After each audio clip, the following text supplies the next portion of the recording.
Beleza, galera ligada aqui no podcast do AV, você que está aqui ouvindo a gente no Spotify e também está assistindo a gente também no canal AV+, já que a gente grava para o podcast no Spotify e também aqui para o AV+, para a gente trocar essa ideia, trocar essa resenha. O Vasco classificado para as oitavas de final da Copa do Brasil, empatou em casa em 1-1 com o Boa Vista ontem, já tinha vencido o primeiro jogo por 1-0, mas que partida fez o Vasco? O Vasco não consegue se impor em times de Série D, Série C e Série B. Aonde esse Vasco vai parar? Boa noite, boa tarde, bom dia, já que está no Spotify, já que está em todos os agregadores. Flávio Dias, o que você tem a explicar esse Vasco jogando tão mal, um futebolzinho tão pequeno, hein, Flávio? Grande Emerson Rocha, tudo bem, meu amigo? Cara, eu vou te falar uma coisa. A gente estava no grupo do Telegram ontem, depois do jogo, e tem um assinante nosso lá, o Romero Baroni, que é o eterno otimista, né? O cara tá sempre otimista. Aí ele falou assim, Cruzeiro foi eliminado pelo Juazeirense, e o Palmeiras foi eliminado pelo CRB. Acho que a gente tá criticando demais o Vasco. Cara, o futebol realmente mudou, né, cara? A gente hoje tem uma régua em cima das seleções mundiais. Eu tô muito curioso, aliás, até para ver a partir de amanhã a Eurocopa, para ver as seleções da Europa, como é que elas vão jogar, como é que elas vão estar jogando. Eu acho que a Inglaterra hoje joga o futebol mais interessante da Europa. A Itália caiu muito, a Espanha também caiu muito, a seleção espanhola ficou mais velha, a seleção de Portugal não me convence tanto, mas a gente vê nas eliminatórias aí o Brasil mesmo com um time todo cheio de problemas, e 6 jogos, 6 vitórias. O futebol mundial caiu muito, é uma tendência, né? Eu acho que o futebol não é mais aquela exceção de craques, até porque os craques que eram exceções estão ficando mais velhos, o Messi, o Cristiano Ronaldo. Então a gente traz isso aqui para o futebol brasileiro. O futebol brasileiro hoje é um futebol pobre. Eu acho que o futebol doméstico, que sempre foi pior do que o futebol europeu, até os jogadores que a gente exporta para o futebol europeu são jogadores, assim, perto daqueles que a gente um dia já exportou, são mais fracos. Você não vê mais um jogador extraordinário que você exporta. Não, esse cara é o craque do Brasil. Como o Neymar, que foi o último, né? A gente não tem um Neymar já. O Neymar é o quê, cara? O Neymar é 2010, 2009. 2011, exatamente. Já tem 10 anos um Neymar e a gente não consegue. O Neymar está chegando aos 30 e a gente não consegue ter um jogador. Então, hoje, o futebol está muito igual. E eu acho que é isso que a gente cobra do Vasco. Porque, pelo futebol estar igual e você não ter mais jogadores extraordinários, craques, você tendo um time competitivo, um time que joga de forma intensa, você consegue equiparar, você consegue fazer bons jogos, você consegue tornar... Não é fazer bons jogos, porque eu acho que até os conceitos, Emerson, mudaram um pouco. Antigamente a gente quer ver bons jogos, porra. Hoje dificilmente você vai ver um 4-4, um 5-4, sabe, um 4-2. É raro. Hoje em dia, quando você vê um jogo assim, é um peladão, né? Aquele jogo de, o zagueiro entregou, o goleiro tomou um peru. É um pouco isso. Mas se você jogar de maneira intensa hoje, você torna o jogo mais agradável, vamos colocar assim. Não é um jogão, mas é um jogo mais agradável, é um jogo de velocidade, é um jogo de dinâmica. Os gramados hoje, as gramas são rentinhas, quando não tem grama sintética, então o jogo fica mais veloz, que é uma filosofia de jogo que mudou. Claro, o futebol hoje é muito mais veloz, os jogadores têm treinamentos específicos para isso, e eu acho que isso é que falta no Vasco. A gente está reclamando isso porque a gente vê no Vasco pouca intensidade, a gente vê no Vasco pouco dinamismo, pouco jogo apoiado. É um time que dificilmente o Zeca domina, alguém vem do lado dele, ele toca no cara, o outro já aproxima, nisso o Zeca já passou, esse terceiro pegou a bola, já gira e dá no Zeca. A gente não vê isso. A gente vê o Zeca toca no volante, aí o volante tá marcado, gira, toca atrás no Vanderlei. É um jogo muito previsível. É um jogo chato, cara. É um jogo feio de ver. Eu tô reclamando isso. E não é assim, tô exigente demais. Não, já não vou nem pensar nos anos 90. Não tô nem comparando. Mas acho que falta isso, cara. É um pouco de intensidade para o nosso jogo ser um jogo minimamente competitivo, legal. Porque a gente vê a Juazeirense jogando. A Juazeirense é boa? Não. A Juazeirense foi quase eliminada pelo Volta Redonda. O Volta Redonda chegou a fazer 4-1. A Juazeirense empatou 4-4 e ganhou os pênaltis do Volta Redonda. Então é um time que tem deficiências, mas é um time que perde de 4-1 e vai buscar. É um time que ganhou do Cruzeiro ontem aos 45 do segundo tempo para levar para a decisão dos pênaltis. É essa entrega que às vezes um time que não é tecnicamente bom, que a gente cobre no Vasco, que eu acho que tem um time tecnicamente legal. É o melhor dos times? Não, mas é um time que você tem jogadores ali que já tiveram uma historiazinha. Só que esses caras não estão conseguindo jogar com essa intensidade. E a gente discute o jogador, que eu acho que até alguns realmente são meio preguiçososão, mas acho que o esquema não está legal. A maneira como o Marcelo Cabo está montando o time, está fazendo o time ficar muito previsível, muito quadrado, muito fácil de marcar. E é isso que a gente está cobrando. A única coisa que eu cobro é exatamente isso. Em relação a essa questão do esquema, eu vou até colocar aqui uma pauta para a gente também debater. Será que esse time do Vasco, por exemplo, se estivesse jogando Série A do Campeonato Brasileiro, estaria em melhores condições? Eu estou dizendo mais em relação nessa questão da competitividade.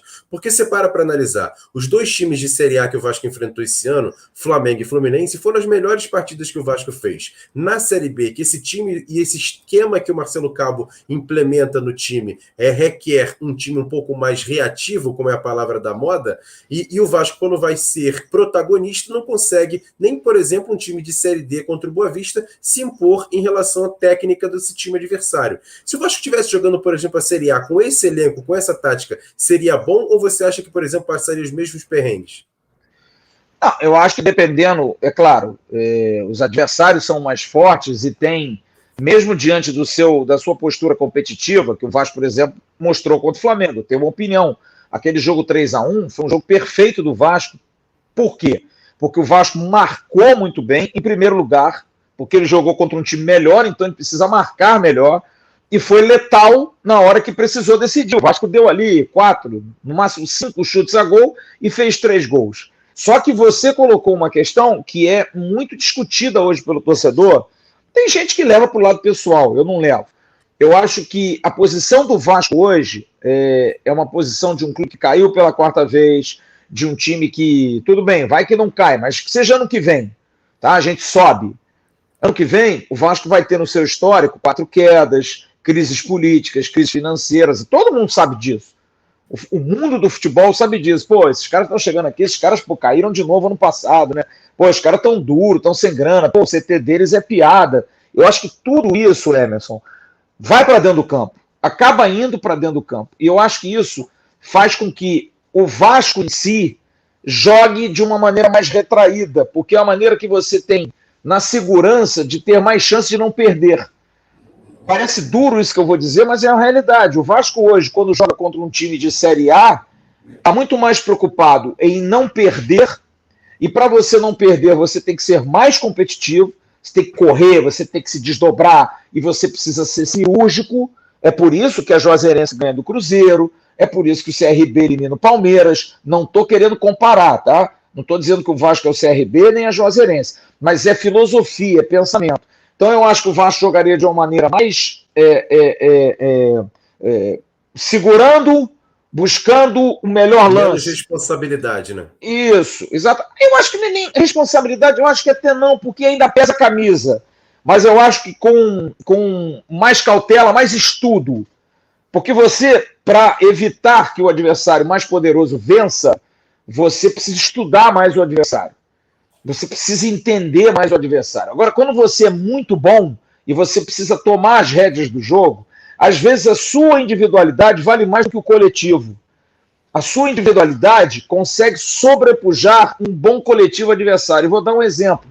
Você pode ter um time arrumadinho atrás. Uma hora, o teu zagueiro que rebateu 45 bolas, mas está cansado no final do jogo, na 46ª, ele espirra o taco e você faz um gol. É assim que os grandes times, os times que têm qualidade, às vezes ganham. Às vezes ganham. Porque o time adversário, pô, você pensa assim, vou dar um exemplo, aquela final da Euro, Portugal e Grécia. Uhum. Portugal tinha um timaço jogando dentro de Lisboa, a Grécia um 2004, time pragmático, 2003, acho que foi 2004. A Grécia com um time pragmático, porra, aquele time que marcava, sobrou uma bola e eles fizeram um gol. Cadê de você conseguir fazer um gol nos caras? Time fechado, marcado, aí vale a coletividade, porque eu acho que você tem muito mais vantagens coletivamente ao se defender porque você ocupa bem os espaços e evita a progressão do adversário, do que se você for ofensivo. Eu acho que ofensivo é importante você ser coletivo, mas vale mais a individualidade, porque aí é o drible, é a quebra de linhas, é um ponta que vai no fundo e consegue fazer uma jogada espetacular, é um lançamento, é uma enfiada de bola. O talento, ele se sobressai muito mais na parte ofensiva do que na parte defensiva. Então eu acho que o Vasco na Série A, jogando com essa cabeça de hoje, de pô, cara, a gente não pode cair de novo, pô, vamos jogar na boa, vamos jogar na segurança, na confiança. Eu acho que o Vasco jogaria de uma maneira tática muito mais razoável para a gente ter minimamente segurança. Talvez a gente passasse mais sustos. Porque, por exemplo, o 3-1 Vasco-Flamengo, Emerson, foi um jogo nervoso para nós. Porque o Flamengo dominou 70% da partida. É difícil você ver um jogo em que o adversário, toda hora, bola espirrada no pé dos caras. Bola espirrada no pé do zagueiro dos caras. Os caras estão sempre com a bola. Então isso torna um jogo, para quem está vendo, muito difícil. Agora, para quem está jogando, talvez aquela história de dar a bola para os caras, porque também tem uma coisa, os caras também, 10 minutos, meia hora, primeiro tempo, início do segundo, e eles estão com bola e não conseguem furar, uma hora eles vão errar a bola no meio, um passe eles vão forçar muito, aí pinta um contra-ataque e você ganha o jogo. Então tem várias nuances que eu acho que o Vasco na Série A talvez pudesse ter mais tranquilidade de jogar diante dessa situação que não aconteceu em 2020. Que o Vasco não... Você lembra que a gente falou muito isso? O Vasco em 2020, o Vasco não foi humilde. O Vasco, mesmo com um time mais fraco, sempre achava que podia ir até o Morumbi e ganhar do São Paulo. Que podia ir até o Allianz Parque e ganhar do Palmeiras. Eu me lembro, o Vasco e Atlético Mineiro, que o Ramon botou o Miranda de lateral direito. Uma básica ideia de que não, dá porque é o Vasco. E nós tomamos de 4. Nós tomamos um baile. Se você parar para analisar os grandes resultados do Vasco, principalmente naquele momento que estava complicado, os grandes jogos do Vasco foram contra times de melhor investimento. O próprio Atlético Mineiro jogando em São Januário. O Vasco jogou muito bem. E outras partidas também. O próprio jogo contra o Internacional, até levar o gol ali, aquela confusão toda, o Vasco jogou bem. O próprio Palmeiras na Aliança foi 1-1. Então, assim, o Vasco contra times mais poderosos, vamos dizer assim, o Vasco atuou bem. E outra coisa que eu quero debater aqui nesse podcast também, aqui para a galera que está ouvindo e também está nos assistindo no canal Ave Mais, é a situação do próprio técnico Marcelo Cabo. Na entrevista coletiva após o jogo, ele disse que está com esse esquema definido e provavelmente vai fazer poucas variações desse esquema. Acho que, por exemplo, o esquema está no 4-2-3-1, ele pode no máximo transformar num 4-3-3. E aí fica essa minha pergunta, será que, por exemplo, essa questão do esquema tático do Vasco, principalmente para quando você ter que atacar o seu adversário, não está tão previsível quanto está acontecendo, Flávio? Cara, eu vi até ontem muita gente do Twitter até que fica falando, dá o time pro Flávio, o Flávio treina. Eu não sou treinador, cara. Agora eu enxergo um pouco de bola, cara. Eu vejo futebol há muito tempo, já trabalhei como jornalista com vários treinadores, de Tele Santana, passando por Lopes, por João Santana, por grandes treinadores que a gente vê, a gente conversa, senta num café aí para tomar um negócio, a gente bate papo, tira dúvida. Eu sempre fui muito perguntador, né? Vem cá, como é que faz isso, como é que é aquilo? Eu discuto muito essas questões numéricas de esquema. Eu acho que esse negócio, você até que falou isso outro dia, né? Esquema de 4-2-3-1, 4-3-3, isso para mim é balela. É balela, cara, porque na hora do jogo, todo mundo joga atrás da bola. O futebol, para mim, é um grande bobinho, é uma roda de bobo, sabe? Você tem que envolver o seu adversário e aí você consegue passar o seu adversário e chegar no gol. Eu acho que é isso. E eu falei isso, inclusive, ontem na live. Para mim, futebol não é posição mais, futebol é função, cara. O nosso rival joga com 4 jogadores de meio de campo, não tem nenhum volante. Tá? Então, eu acho que hoje os jogadores precisam cumprir funções. Só que eu acho que o papel do treinador hoje, até pela ausência dos craques, é muito mais importante do que era antigamente. Antigamente, os treinadores eram muito mais os motivadores, os caras que faziam o trabalho tático mesmo, de cobrança de falta, jogada ensaiada durante a semana, porque na hora do jogo ia sobrar uma bola pro Edmundo, ele ia fazer um gol, ia sobrar uma bola pro Juninho, ele ia meter um cara na cara do gol, então ia pegar o Roberto, ia dar uma arrancada, o Roberto ia dentro do gol. Então, as individualidades antigamente se sobressaíam mais. Hoje, o treinador, ele tem uma importância, não que nunca tivesse, acho que sempre tiver, mas hoje o treinador tem uma importância muito grande na montagem de um bom esquema para tornar, como eu falei no início do papo, os times mais competitivos. Então, eu acho que essa questão de nomenclatura, só que para mim é bastante claro. O Vasco joga hoje com uma linha de 4, tendo um lateral que sempre cai por dentro. Então o Vasco joga quase com 3 atrás, o Léo Matos ficando um pouco mais. Se você for pensar que o Vasco joga com um volante tradicional, são 4 atrás. Léo Matos, um volante, 2 zagueiros. E o Zeca, mas o Zeca sempre caindo por dentro. E o Vasco não tem meias que venham buscar a bola. Porque o que faz o adversário do Vasco? O adversário do Vasco marca o meia e deixa os volantes e os zagueiros jogarem. Porque sabe que dali não vai sair nada. Porque se você errar um passe, você toma a bola na cara do gol. Se você quiser fazer algo diferente, você vai ter que lançar. Só que o Peck tem 1,5 m, o Cano tem 1,31 m e o Jabá é um pouquinho mais alto, deve ter 1,40 m.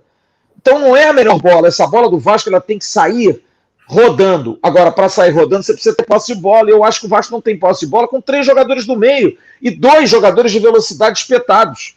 Você não pode cobrar do Jabá, que ele vai atrás, domina, toca, domina de novo, dá, faz uma... Não vai, cara. O Jabá é um jogador de sprint final. O Peck é jogador de sprint final. Então eu acho que o esquema não tá legal. Não tá legal, cara. Não tá. Pode melhorar? Pode, porque eu já vi esse time jogando mais. Já vi esse time rendendo melhor. Sabe? Tendo mais participação. Eu ainda acho que o melhor esquema do Vasco é colocar 3 jogadores de dinâmica de jogo mais cadenciada na hora de marcar, os caras que se posicionam melhor, mas que tenham qualidade na saída de bola. O Michel, o Rômulo e o Galassa. O Marquinhos Gabriel como o enganche, como diriam os argentinos, e na frente, Cano e o Jabá livre. Meu filho, direita, esquerda, bate cabeça com o Cano lá na frente, não você vem até intermediária só e pronto. E aí você consegue fazer uma angulação do time, você consegue puxar o Galassa para a esquerda, ou o Michel, e botar o Zeca por dentro. O Jean Faísca falou isso ontem na live, eu concordo plenamente. Eu queria muito ver o Zeca como um volante, porque o Zeca é aquele jogador nervoso. Aquele cara que tá nervoso. Ele tá sempre querendo a bola, tá sempre querendo fazer uma jogada, ele é o rapidinho. E eu acho que isso é que tá faltando ao Vasco, cara. Esse jogador elétrico no meio de campo, que é o Galassa, mas que sozinho ele fica muito pesado, ele erra muito passe, porque ele é menino, aí pesa a idade. E eu acho que ele e o Zeca no meio ia dar uma liga legal, cara. Eu acho que ia dar uma liga legal. Mas eu, sinceramente, não vejo no Marcelo Cabo, e aliás, não vejo em muitos dos treinadores da nova geração do futebol brasileiro, esse clique. Eu acho que eles estão muito na planificação, no meu esquema tático, vai assim até o final, eu vou mudar só o atacante pelo atacante, o meia pelo meia, o plano de jogo eu não mudo. Não há mais improviso. E eu acho que isso é que está matando o Vasco hoje. Agora, em relação ao próprio Marcelo Cabo, você vê, por exemplo, nas redes sociais, já que a gente não tem torcida nos estádios, o torcedor do Vasco é um pouco não, né? Muito com o pé atrás com o treinador. Você vê aqui no chat aqui a galera fora Cabo, alguns falando até em Luxemburgo, e eu acho até que é uma questão que o torcedor do Vasco gosta muito de ficar sempre relembrando velhos sucessos, vamos dizer assim, adora um varandão da saudade, porque por isso sempre foi lembrando treinadores da antiga, o próprio Dorival Júnior também sempre é lembrado.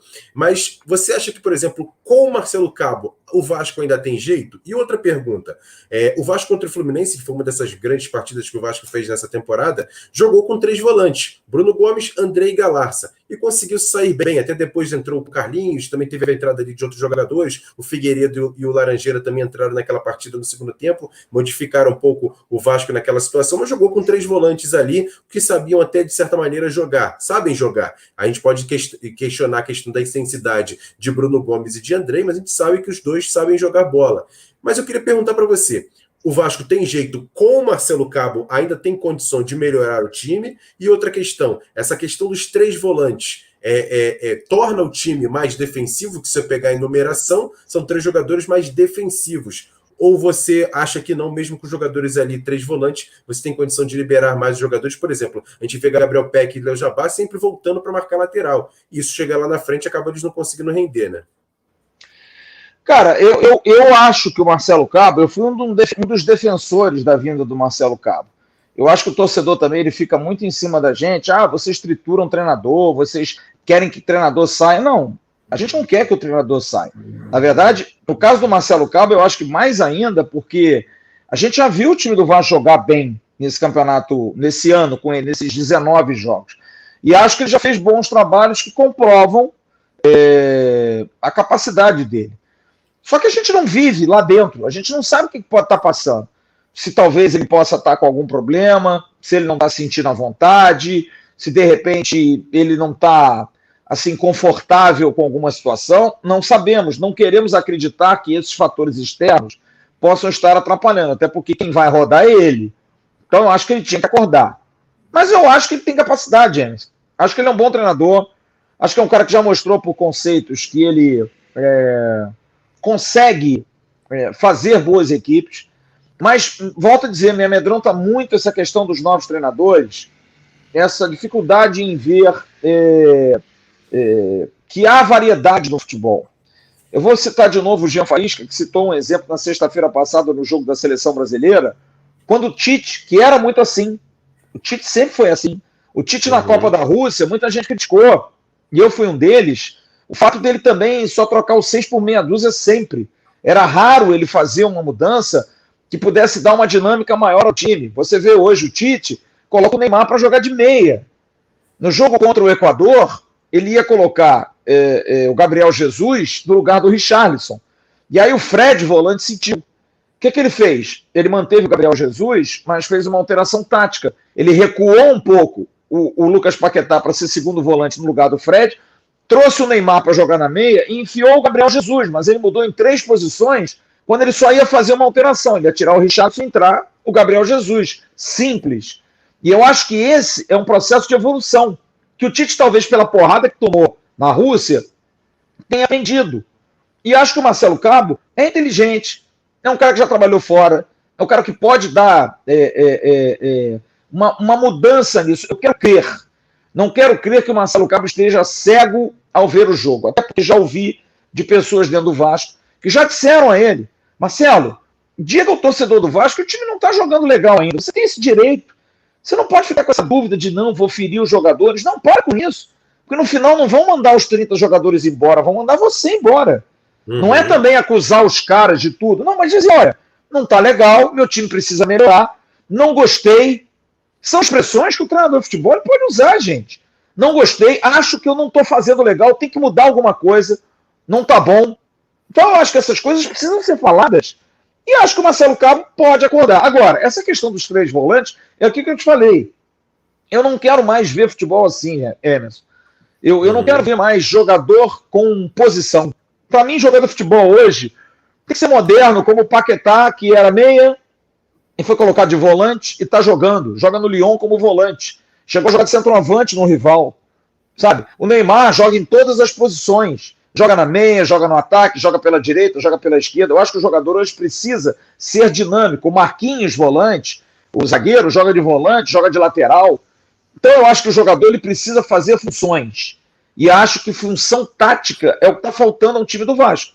Então se joga com 3 jogadores, digamos assim, como eu disse, de mais posição, jogadores mais posicionais, ao invés de dizer volante, Michel, Rômulo e Galarça. Porque você citou aquele jogo com o Fluminense, são 3 volantes.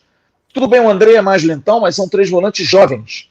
São 3 volantes que dão dinâmica pelo gás.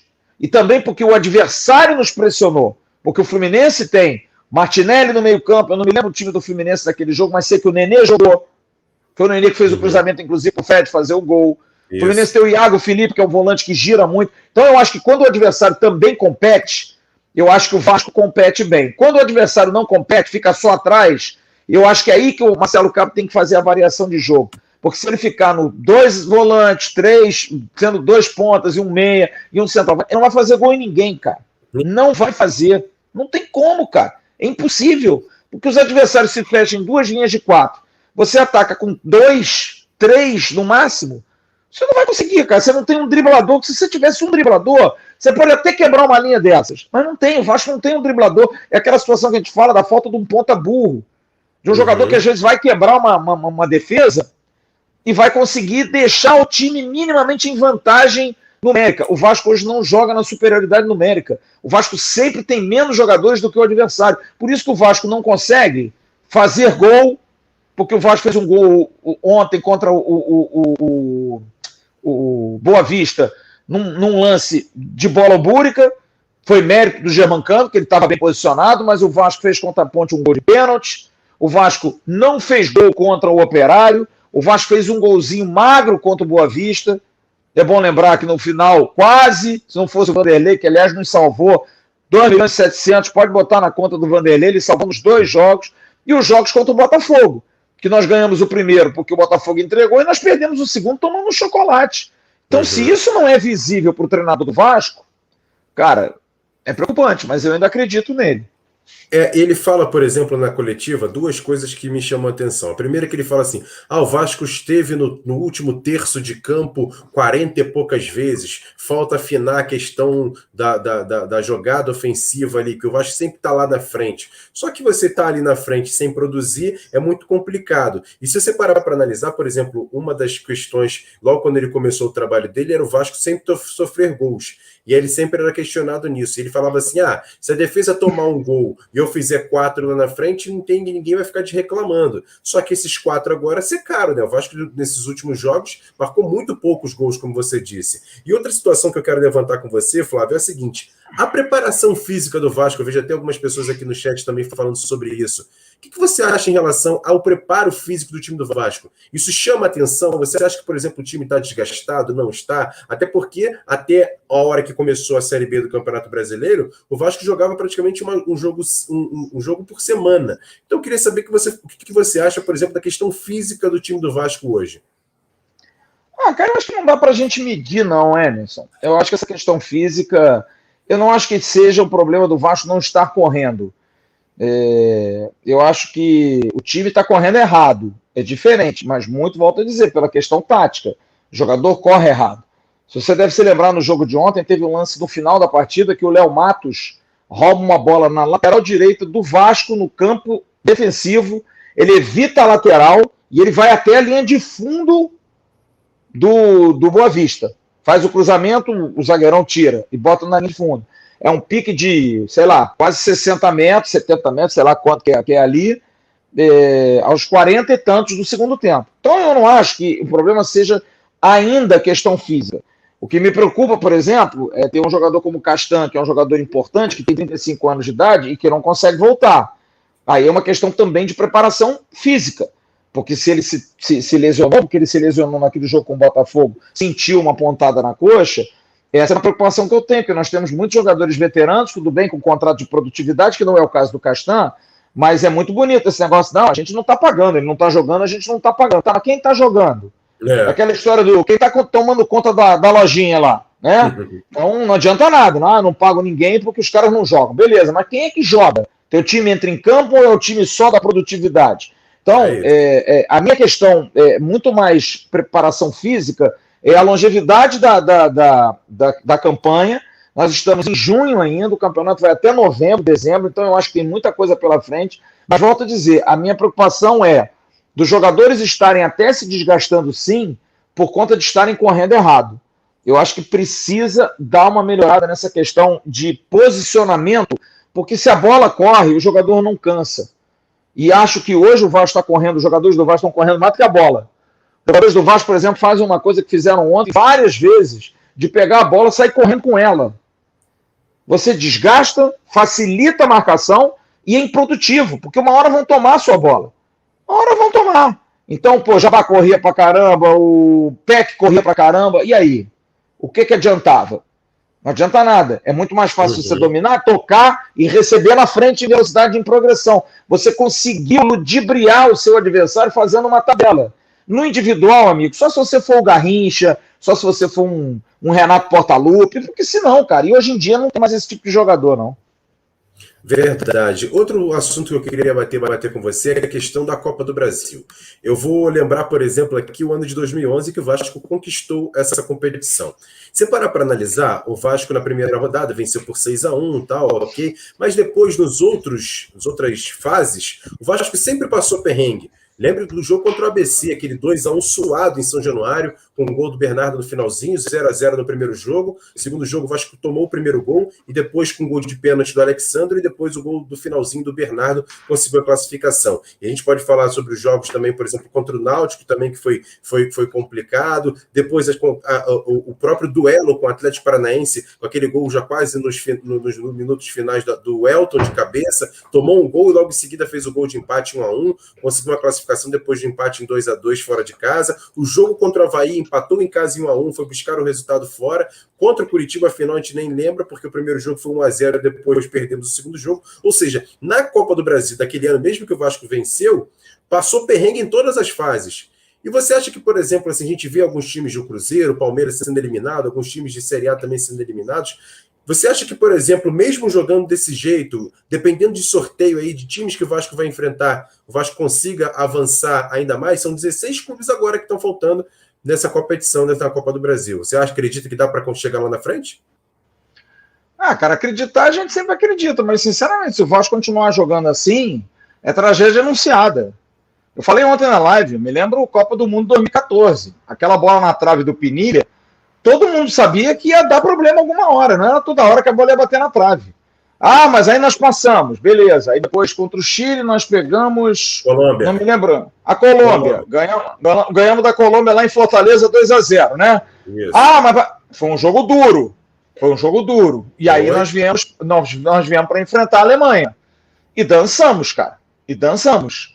Sabe por quê? Porque a Alemanha tinha um time muito melhor. Na tática nos venceu e na qualidade individual também nos venceu. Pode o Vasco passar? Pode. Agora, você tem uma segurança de que num sorteio, o Vasco pegando o CRB hoje, o Vasco passa? Só pela camisa. Só pela tradição. Se não mudar, cara, o CRB, eu vi o jogo depois contra o Palmeiras, os caras tomaram um sufoco danado, faz parte, porque é um time tecnicamente menor, mas é um time que luta pra caramba. É um time que vai jogar lá e vai jogar aqui, sabe? Uhum. Então, não vai ser fácil. Não vai ser fácil. O Juazeirense, eu já falei aqui, já dei 2 exemplos. É um time que vende caro qualquer derrota, qualquer desclassificação. Então, tem mais intensidade hoje que o Vasco. Hoje eu não tenho nenhuma dúvida que o Juazeirense corre mais que o Vasco. Tecnicamente o Vasco tem jogadores melhores? Tem. Mas se não tiver intensidade, não ganha da Juazeirense. No máximo vai levar para os pênaltis. Então, pode acontecer? Pode acontecer. Mas jogando do jeito que o Vasco está jogando, não é ser o pessimistão, nem o só pensa contra, porque tem a galera que acredita que esteja bom. Eu não acho. Assim, pelo futebol, porque eu não tem nada a ver com negócio de política, não. Tem gente que torce contra porque gosta de torcer contra. Agora, pela bola, sinceramente, cara, eu não vou enganar ninguém, não. Eu não estou gostando. Eu estou preocupado. Você vê, por exemplo, o ABC perdeu o primeiro jogo para Chapecoense em Chapecó por 3-1, e em casa meteu 3-0 e conseguiu a classificação. Mas outra ponta que agora, para a gente encerrar esse podcast, eu queria levantar a bola de Germancano. O Germancano, por exemplo, fez o seu 33º gol dele com a camisa do Vasco nessa partida contra a equipe do Boa Vista. E se você botar no histórico dele com a camisa do Vasco, tem a classificação contra o Oriente Petroleiro na Sul-Americana, o jogo contra o Altos, que ele fez também o gol na Copa do Brasil, contra o ABC também no Maracanã ele fez 1-0 o gol dele, e essa classificação contra o Boa Vista 1-1. Se pagar para analisar, por exemplo, são mais de 7 milhões nos cofres do Vasco em premiação que garantiu o próprio Germancano com seus gols. É um jogador que vale muito a pena o investimento, mas eu queria perguntar para você, Flávio, será que o Vasco não pode pensar também em buscar pelo menos mais um jogador diferente para dar esse elenco essa questão técnica e também supervalorizar o elenco e até mesmo ganhar prêmios, ganhar situações que possam lucrar com esse jogador um pouco mais caro, vamos dizer assim? Cara, essa é uma pergunta muito difícil. Eu sempre fui muito favorável ao investimento no futebol, pelo retorno, isso que você está falando. Mas a gente sabe, infelizmente, cara, que a nossa situação financeira é uma situação muito difícil. É uma situação difícil. Eu não sei se o Vasco é capaz hoje de fazer essa loucura, colocar entre aspas, tá? Porque eu entendo, eu acho que seria fundamental, por exemplo, um companheiro para jogar do lado do Cano, um 10. O cara para jogar um meia para jogar do lado do Cano, que eu acho que é o que falta ao Germancano. O Germancano faz gol porque ele é um monstro, é um jogador extraordinário, é um jogador fora de série. Eu acho que é um jogador que nós devemos ter orgulho pela capacidade que ele tem, pelo tanto que ele tem de posicionamento. Tem dia que joga mal? Joga. O Romário também jogou mal. O Dinamite tinha dia que batia na canela todo dia. Então, Não dá para a gente achar que o cara vai jogar todo dia bem, mas que ele é um jogador extraordinário, é. Mas a gente não sabe a situação financeira do Vasco. Eu tenho uma visão, que talvez seja uma visão muito fácil para quem está de fora, mas como eu já trabalhei um pouquinho com isso, eu acho que o futebol é o esporte que mais retorna para qualquer marca. Apostar no futebol, buscar o futebol, apesar que a gente vive um momento difícil ainda com a pandemia, e isso atrapalha demais, as empresas ainda são muito seguras na questão de investimentos, mas eu acho que você é capaz de buscar parceiros para bancar um jogador. Mas aí vem outra questão, você traz um jogador desse, será que o grupo vai aceitar? Porque tem muito mimimi, tem muito malandrinho, sabe? Que, trouxeram fulano, pô, tá pagando 500 conto para ele, poxa, babá. Então tem um monte de coisinha que envolve. Eu andaria para esses caras, porque eu acho que, sinceramente, um cara desse é burro, que pensa assim. E eu falo porque eu sei que tem gente que pensa assim. O futebol sempre teve. Você vê o que falou o Éder Luiz, por exemplo, para você no Avenue de ontem. Ele falou, quando o Vasco chega com o Diego Souza e o Alexandre, a gente muda o patamar do time. É isso aí. Ele falou sobre isso. Eu acho que o cara bom do meu lado eu sempre vou querer, óbvio. Porra, eu acho que quem pensa assim é inseguro, mas sempre tem. Então eu acho que você conseguiria buscar uma alternativa de trazer um jogador desse, e você precisa ser corajoso, você não pode ter medo. Você não pode ter medo. Agora, não dá para você pensar com o time 15 rodadas na zona de rebaixamento da Série B, eliminado da Copa do Brasil, não, agora nós vamos investir. Porque aí você sabe que a tragédia vem. É bom você já começar a pensar, porque está muito claro, muito nítido. E, não precisa pedir opinião ao treinador, não. Você, para trazer um bom zagueiro, você, para trazer um bom meia, você não precisa pedir opinião para treinador. Não precisa. Aqui, irmão, eu tenho aqui Eu não sou favorável ao Dedé. Eu acho que o Dedé não dá mais, infelizmente. Eu acho que o Dedé é um jogador que vai ficar na expectativa, vai ser pior para ele. Mas, a gente está trazendo um zagueiro paraguaio aqui e a gente está trazendo um meia argentino. Beleza? Vamos botar os caras para jogar? Vamos botar os caras para jogar. Então, o treinador também não tem muito que dar palpite, não. Agora, seria muito bom. Mas acho que hoje, dentro da filosofia do Vasco, apesar do Adriano Mendes, o VP de Finanças, ter dito naquela coletiva antiga dele que o futebol era prioridade no Vasco, mas eu não consigo ver isso para o Adriano. Eu acho que o Adriano é muito mais pelo corte, muito mais pela maneira dura de gerir do que ser ousado. Eu acho que é o cara que prefere que o time viaje avião de carreira do que contratar voo fretado. Mesmo que a viagem vá para Barranquilha, é o que eu acho. Então, gostaria muito, acharia viável se fazer um plano, buscar isso, mas não se sabe. Agora, aliás, vou aproveitar a oportunidade aqui, Emerson, já que a gente está na quinta-feira, vou dar uma notícia. Opa! Uma notícia aqui, é uma notícia em primeira mão, tá? A gente está buscando essa informação, a gente está tentando apurar mais, mas já há o que se chama hoje, que é tradicional, um conselho de notáveis no Vasco. Tá? O que é esse conselho de notáveis? Pessoas com grana estão se juntando sem nenhum tipo de garantia, estão realmente se juntando, pensando no futuro, pensando numa melhoria do Vasco, para depois, lá na frente, ter a oportunidade de receber. Se o Vasco melhorar daqui a 5, 6 anos, são pessoas jovens, não são pessoas mais velhas, mas por conta do bom contato, e isso aí a gente não pode negar que o Jorge Salgado tem, porque ele é um cara muito, muito respeitado na área financeira, tem muita respeitabilidade, ele está conseguindo amealhar, semanalmente acontecem reuniões, e eu tive uma informação ontem, antes do jogo, que eu perguntei a uma pessoa, é para resolver o problema do Vasco ou para ajudar bastante? E essa pessoa me respondeu, ajuda demais, vai tirar a gente do buraco. Resolver o problema é difícil, mas a gente vai conseguir respirar a ponto de poder resolver o problema. Então, essa situação foi me confirmada por uma pessoa dentro do clube, gente do alto escalão, que me confirmou. Esse conselho, que não querem chamar de notáveis, porque traz aí uma nomenclatura que pode causar ciúme. Por que eles são notáveis e eu não sou? Porque você não tem dinheiro, né, porra? Mas tudo bem. Mas eu sou benemérito há 1000 anos. Alguns não são beneméritos, alguns não são nem do clube, são pessoas de fora que vislumbram no Vasco um potencial de investimento. Eu tive essa informação e confirmei isso ontem dentro do clube. Claro que o Vasco vai dizer que não, ninguém vai confirmar nada, mas eu estou dizendo aqui, informação de cocheira. Você, inclusive, viu, Emerson. Eu mandei para você no grupo, mandei lá a resposta da pessoa para mim, desse contato meu dentro do clube, que me confirmou exatamente isso, de que há sim uma cotização de pessoas dentro do clube, um conselho de notáveis, reuniões semanais para se fazer esse grande aporte financeiro que não resolveria o problema do Vasco a curto prazo, mas daria uma condição do Vasco poder respirar, acredito eu que pagando as suas dívidas de curto prazo, esses 300 milhões aí já seria uma benesse, que são dívidas cíveis, que as cobranças são na hora, e em cima disso dá para dar uma respirada. Então estou trazendo essa notícia que a gente vai desenvolver isso aí mais durante o dia. No final do dia, no AV News, quem está assistindo agora aqui o podcast no AV+, mais tarde, 10h30, 10 horas, 10h30 da noite, lá no canal Atenção Vascaíno no AV News, vão ter essa notícia um pouco mais estendida, você pode ficar conferindo, e também aqui no Spotify, nos nossos podcasts também.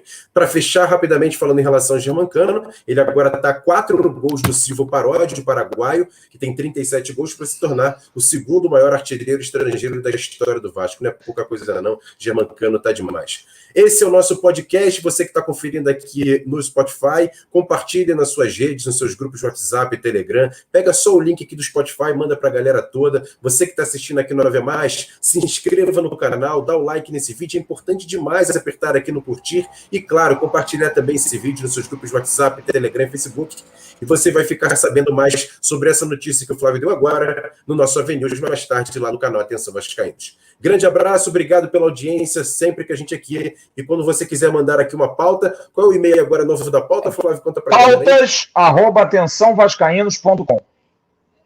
Pautas no plural, @atençãovascaínos.com. O Atenção Vascaínos sem tiro, sem cedilha, só você manda lá, Atenção Vascaínos, e manda lá pra gente. Falou? Grande abraço para todo mundo, a gente fica por aqui e com certeza, sempre que tiver informação, você vai ficar sabendo no canal AV+, e também na